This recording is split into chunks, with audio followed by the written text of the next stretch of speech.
Amoebiasis is a common infection of human gastrointestinal tract. Amoebiasis is more closely related to poor sanitation and socio-economic status than to climate. It has worldwide distribution. It is a major health problem in China, Southeast and West Asia, and Latin America, especially Mexico. Amoebiasis is a disease caused by parasite Entamoeba histolytica. Only about 10 to 20% people who are infected with Entamoeba histolytica become sick from infection.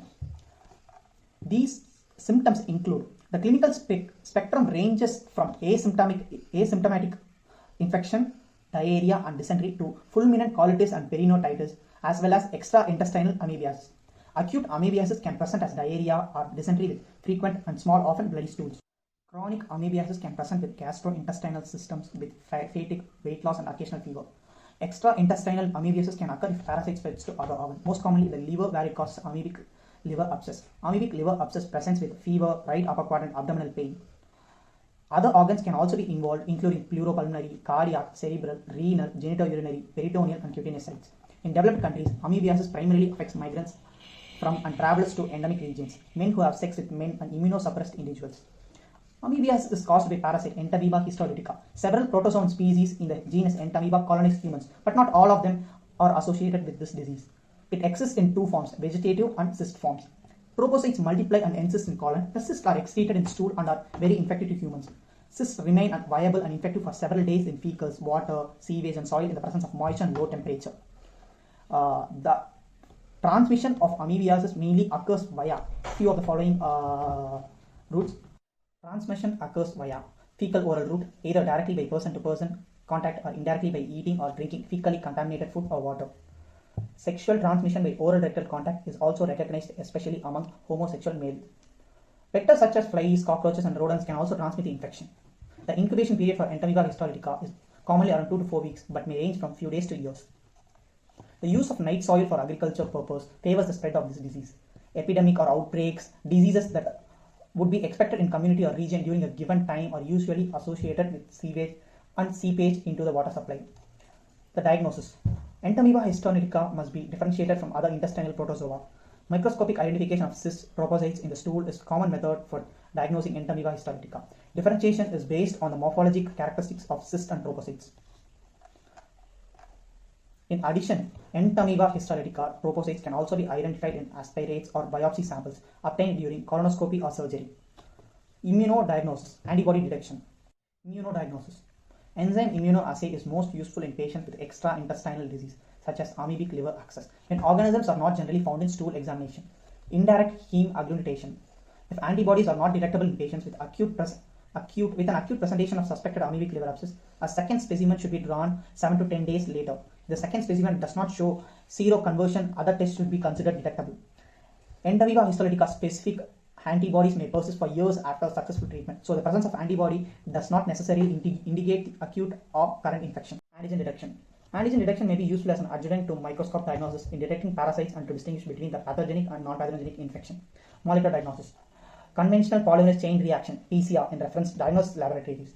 Molecular analysis by PCR-based assays is a method of choice for discriminating between the pathogenic species and non-pathogenic species. Radiography, ultrasonography, computer tomography, and magnetic resonance imaging can be used for detection of liver abscess and cerebral amoebiasis. Rectosigmoidoscopy and colonoscopy can provide diagnostic information in intestinal amoebiasis. Management. For symptomatic intestinal infection and extraintestinal disease, treatment with anti-amoebiatic drugs should be taken with consultation of physician. Asymptomatic patients infected with Entamoeba histolytica should be also treated with anti-amoebic drugs because they can infect others and because 4 to 10% develop disease within a year if left untreated. Liver aspiration. Liver aspiration is indicated only if abscess are large, that is greater than 12 cm, abscess rupture is imminent and medical therapy has failed, or abscess are present in the left lobe. The main complications of amoebic colitis include the following: fulminant or necrotizing colitis, toxic megalocon, aminobava, rectovaginal fistula. Complications of amoebic liver abscess include the following: intraperitoneal, intrathoracic, intracardial rupture with or without secondary bacterial infection. Direct extension to pleura or pericardium and dissemination and formation of brain abscess. Other complications due to amoebiasis include the following: bowel perforation, gastrointestinal bleeding, stricture formation, intersuspension, peritonitis, emphysema. The main preventions include amoebiasis can be prevented and controlled by both non-specific and specific measures. The non-specific measures are connected with improved water supply. The cysts are not killed by chlorine in amount used for the water disinfection. Water filtration and boiling are more effective than any chemical treatment of water against amoebiasis. Sanitation. Safe disposal of human excreta coupled with the sanitary practice of washing hands after defecation and always before handling and consuming food is strictly advised. Food safety. Uncooked fruits and vegetables should be washed thoroughly with safe water. Peeled fruits and boiled vegetables prior to eating.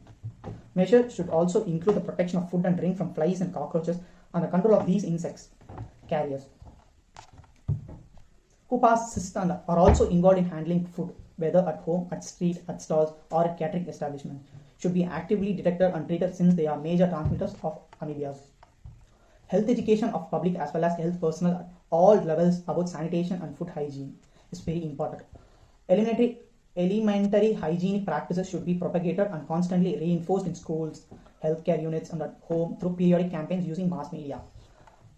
General social and economic development. The implementation of individual and community preventive measures include washing of hands, proper excreta disposal should be an essential part of these activities. Specific measures that should be undertaken when possible are community survey to monitor the local epidemiological situation with regard to amoebiasis, improvement of case management, that is rapid diagnosis and adequate treatment of patients with invasive amoebiasis at levels of health services, including the community and healthcare centers, and surveillance and control of situations that may encourage the further spread of amoebiasis. That is to note an example of a refugee camp, contaminated public water sources. Thank you.